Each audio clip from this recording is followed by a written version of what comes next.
ഒരു ചാനലും കള്ളപ്പേര് കൈക്കലാക്കി നമ്മുടെ നാട്ടിലുള്ള സകലമാന സാമൂഹിക വിരുദ്ധ പ്രവർത്തനങ്ങളും തട്ടിപ്പും നടത്തിപ്പോരുകയാണ് ഈ റിപ്പോർട്ടർ മുതലാളിമാർ. അത് ആദ്യ സംഭവം അല്ലല്ലോ, ഇത് ഒരുപാട് സംഭവങ്ങൾ ഇപ്പം നമ്മൾ കണ്ടുകൊണ്ടിരിക്കുകയാണ്. മാത്രമല്ല, ഈ ചാനലിൽ വരുന്ന വാർത്തകൾ ഇപ്പം ജനങ്ങൾ വിശ്വസിക്കാത്തൊരവസ്ഥയിലേക്ക് എത്തുന്നു. അവർ സത്യമായ വാർത്ത കൊടുത്താൽ പോലും ഇത് കള്ളമാണ് എന്ന് ജനങ്ങൾ കരുതുന്ന ഒരു സ്ഥിതിയാണ് ഇപ്പോൾ ഉള്ളത്. അല്ല, അവർ കൊടുക്കുന്ന പല വാർത്തകളും കളവാണ് പല വാർത്തകളും.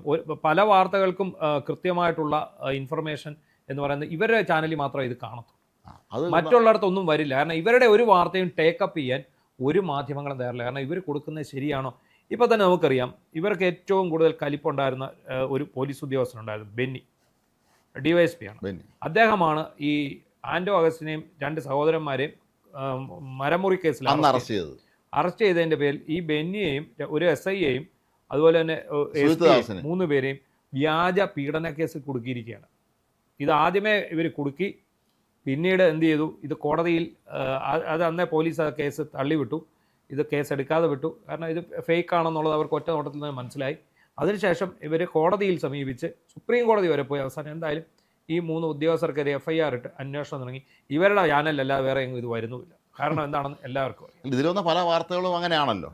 എനിക്ക് ഈ മെസ്സിയെ കൊണ്ടുവരും എന്ന് പറഞ്ഞുള്ള തട്ടിപ്പാണ്. ആ തട്ടിപ്പിൻ്റെ ഗ്രാവിറ്റി ഒന്ന് നോക്കണം. ആ തട്ടിപ്പിൽ മെസ്സിയെ കൊണ്ടുവരും എന്ന് പറഞ്ഞ ഒരു സർക്കാരിനെയും അതുപോലെ തന്നെ ഒരു പിന്നെ കേരളത്തിലെ ജനങ്ങളെയും പറ്റിച്ചിരിക്കുകയായിരുന്നു ഈ റിപ്പോർട്ടർക്കാരോട്.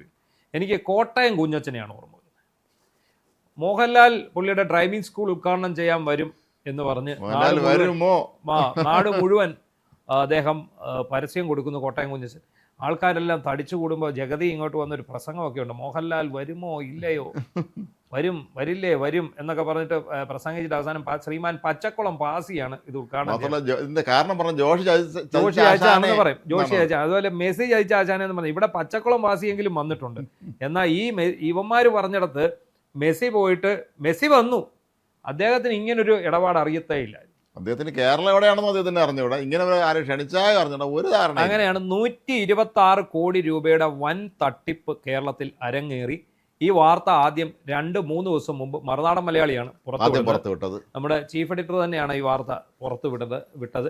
ഇന്ന് മനോരമ ആ വാർത്ത ഏറ്റുപിടിച്ചിട്ടുണ്ട്. ഇത് അറിഞ്ഞത് എങ്ങനെയാണെന്ന് ചോദിച്ചാൽ 126 കോടി രൂപ മെസ്സിക്ക് കൊടുക്കാനെന്ന പേരിൽ ഇവന്മാർ ഇവിടുന്ന് ട്രാൻസ്ഫർ ചെയ്തിട്ടുണ്ട്. അപ്പോൾ ആ ട്രാൻസ്ഫർ ചെയ്ത കൂട്ടത്തിൽ 12 കോടി രൂപ ഇതിന് GST അടയ്ക്കണം.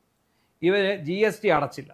കഴിഞ്ഞ സർക്കാരിൻ്റെ കാലത്ത് ഇവർ GST അടയ്ക്കാത്തതിന് ഇവന് നോട്ടീസ് കൊടുത്തു കഴിഞ്ഞപ്പം എന്ത് ചെയ്തു, ഈ നോട്ടീസ് കൊടുത്ത GST ഉദ്യോഗസ്ഥനെ ഇവർ സ്ഥലം മാറ്റി. സ്വാഭാവികമാണല്ലോ. എന്നിട്ട് ഇതവിടെ പൂഴ്ത്തി വെച്ചു. അതിനുശേഷം VD സതീശൻ സർക്കാർ കയറിയപ്പോൾ ഇവർ അണ്ടർഗ്രൗണ്ടിലൂടെ പണി തുടങ്ങി. കാരണം യുവമാർക്കിട്ട് പണിയുമെന്ന് നേരത്തെ അടൂർ പ്രകാശ് സഹിതം പറഞ്ഞതാണ്. അങ്ങനെ എടുത്തു കഴിഞ്ഞപ്പം വീണ്ടും ഇവർക്ക് നോട്ടീസ് പോകുമ്പോൾ ഈ റിപ്പോർട്ടർ ചാനലിൻ്റെ യഥാർത്ഥ ഉടമ യുവമാരൊന്നും അല്ല, ഇവരുടെ പേരിലും അല്ല, വേറൊരാളുടെ പേരിലാണ് ഈ റിപ്പോർട്ടർ ചാനലുള്ളത്. ഒടുവിൽ അയാളുടെ ഒരു കൺസെൻറ്റ് ലെറ്ററുമായിട്ട് ഈ ആൻഡോ അഗസ്റ്റിൻ എന്ന് പറയുന്ന മരമുറിക്കാരുടെ വന്നിരുന്ന് വിട്ടിത്തം വിളിച്ചു പറയുന്ന അയാൾ നേരെ ഈ പാലക്കാട്ടുള്ള GST ഓഫീസിൽ ചെന്നിട്ട് ഇയാൾ പറഞ്ഞ ന്യായം എന്താണെന്നറിയാം. ഞങ്ങൾ മെസ്സിക്ക് ആ പൈസ കൊടുത്തെങ്കിലും മെസ്സി വന്നില്ല, ആ സ്ഥിതിക്ക് ഞങ്ങൾ ഈ GST അടയ്ക്കേണ്ട കാര്യമില്ല. പിന്നീട് അന്വേഷിച്ചപ്പോഴാണ് മെസ്സിക്ക് അങ്ങനെ ഒരു പൈസയെ കിട്ടിയിട്ടുമില്ല. പിന്നെ ഈ കാശിവന്മാർ കൊടുത്തിരിക്കുന്നത് അമേരിക്ക കേന്ദ്രീകരിച്ചുള്ള ഒരു തട്ടിപ്പ് കമ്പനിയിലേക്കാണ്. ആ തട്ടിപ്പ് പേരാണ് രസകരമായ കാര്യം. ഗോട്ട് എന്ന് പറയുന്ന തട്ടിപ്പ് കമ്പനിയിലേക്കാണ് പറഞ്ഞ പോലെ അവർക്കാണ് കൊടുത്തിരിക്കുന്നത്. ഈ കൊടുത്തിരിക്കുന്ന കമ്പനിയെ കുറിച്ച് അന്വേഷിച്ചപ്പോഴാണ് ഏറ്റവും രസം, അമേരിക്കയിൽ ബ്ലാക്ക് ലിസ്റ്റ് ചെയ്ത കമ്പനിയാണ്. തട്ടിപ്പ് കാരണം കുപ്രസിദ്ധി നേടി അമേരിക്കയിൽ ബ്ലാക്ക് ലിസ്റ്റ് ചെയ്ത കമ്പനിയാണ്. ഒന്ന് ആലോചിക്കണം, ഒരു സർക്കാരിനെ, ഇവിടുത്തെ ജനങ്ങളെ, ഇവിടുത്തെ കായിക പ്രേമികളെ, ഇവിടുത്തെ മെസ്സി ആരാധകരെ ഒന്നടങ്കം പറ്റിച്ചു. മാത്രമല്ല അതിൻ്റെ പേരിൽ ഇവന്മാർ എറണാകുളത്തെ സ്റ്റേഡിയം പുനർനിർമ്മിക്കാൻ ഇറങ്ങി. ആ വഴിക്ക് റിപ്പോർട്ടർ ബ്രോഡ്കാസ്റ്റിംഗിന്റെ ആണെന്ന് പറഞ്ഞ് അവിടെ കൊണ്ട് ബോർഡ് വെച്ചു. ഒന്ന് ആലോചിച്ച് നോക്കി. അല്ല, ഇതില് തൽക്കാലം എസ്കേപ്പ് ആയി നിൽക്കുന്ന ഒരാളെ കൂടെ പിടിച്ചോണ്ട് പറഞ്ഞു. അന്ന് മന്ത്രിയായിരുന്ന അബ്ദുൾ റഹ്മാൻ. ഈ അബ്ദുൾ റഹ്മാൻ ഇതിന്റെ പേരിൽ മുഴുവൻ കൂട്ടുന്ന അയാളാണ്. ഈ അബ്ദുൾ റഹ്മാൻ കായിക മന്ത്രിയായ സമയത്താണ് അയാൾ ഇതിന്റെ പേരിൽ വിദേശ പര്യടനം നടത്തി. ഇയാള് ജയതിലകം എല്ലാം പോയി. രണ്ട് സെക്രട്ടറിമാരാണ്. രണ്ട് സെക്രട്ടറിമാർ. ജയതിലക് ഇടപെട്ടത് ഇത് ഈ ബസ്സിയെ കൊണ്ടുവരുന്ന കേസിനകത്താണെന്നും ജയതിലകിന് ഇടപെടാത്ത തട്ടിപ്പരിപാടിയൊന്നും ഇല്ല, സ്വാഭാവികം മാത്രം. എന്താണെങ്കിലും ഇതിന്റെ പേരിൽ അബ്ദുറഹ്മാൻ അവിടെ അബ്ദുറഹ്മാൻ കഴിഞ്ഞ എന്നിട്ട് അവസാനം എന്ത് പറ്റി, മെസ്സി ചതിച്ച ആശാനെ എന്ന് പറഞ്ഞ ഒരു ട്രോളിൽ ഈ സംഭവം ഒതുങ്ങിപ്പോയി. പക്ഷെ ചതിച്ചത് മെസ്സിയല്ല, ഇവിടെ നിന്ന് യുവമാർ ഈ പണം വിദേശത്തേക്ക് കടത്തി. എന്തിന്? അതാണ് ചോദ്യം. വിദേശ നാണ്യ വിനിമയ ചട്ടം ലംഘിച്ചുകൊണ്ടാണ് ഈ പണം കടത്തിയിരിക്കുന്നത്. എന്താണ് ഈ സംഭവം? മെസ്സിക്ക് അല്ലെങ്കിൽ പിന്നെ ആർക്കാണ് കൊടുത്തത്?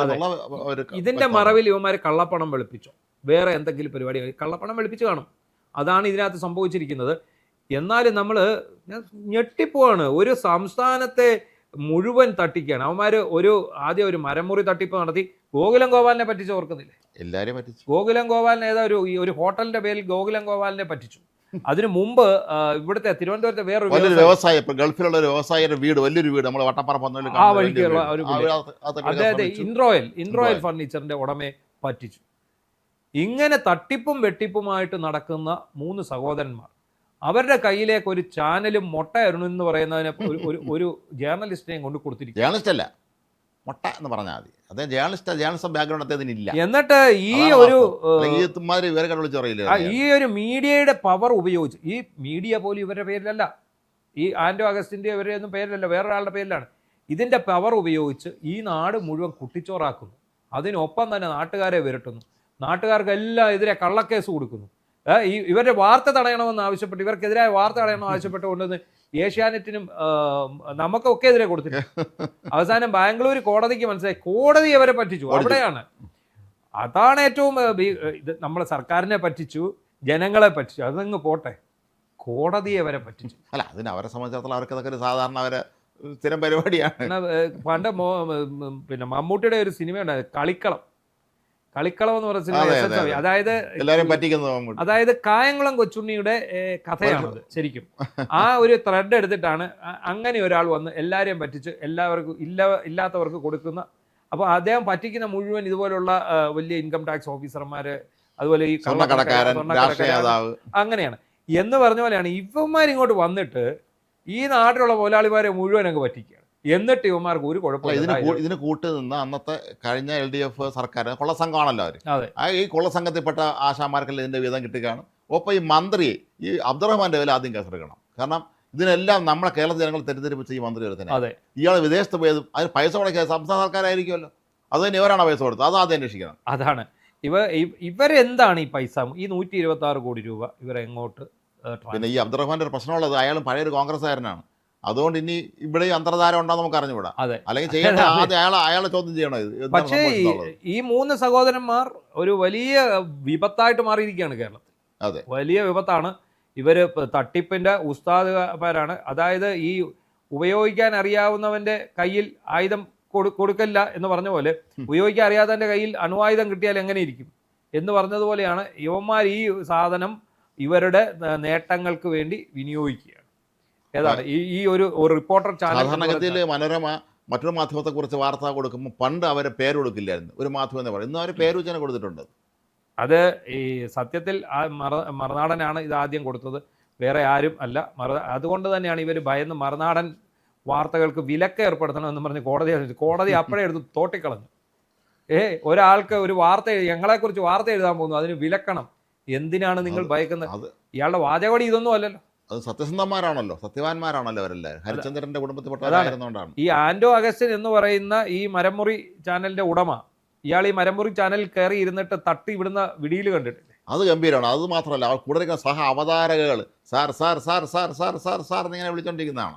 അത് കാണാൻ നല്ല രസമായിരുന്നു. എന്നിട്ട് ഇതാണ് ഉദാത്ത മാധ്യമപ്രവർത്തനം, ഞങ്ങൾ മാത്രമാണ് ഉദാത്ത മാധ്യമപ്രവർത്തനം നടത്തുന്നത് എന്ന് പറഞ്ഞിട്ട് ഈ നാട്ടിലില്ലാത്ത കള്ളക്കഥകൾ മുഴുവൻ പ്രചരിപ്പിക്കും. അല്ല, ഇതിന് കൂട്ടുനിന്ന രാഷ്ട്രീയക്കാരും പിടിക്കണം. ഈ മെസ്സിയെ കൊണ്ടുവരുമെന്ന് പറഞ്ഞാൽ നമ്മുടെ നാട്ടുകാരെ മുഴുവൻ കബളിപ്പിച്ച, നമ്മുടെ നികുതി പണം നശിപ്പിച്ച ഈ ഉദ്യോഗസ്ഥന്മാരും ഈ രാഷ്ട്രീയതാവിനെ അന്നുണ്ടായിരുന്ന നേതാക്കന്മാരെല്ലാം പിടിക്കണം.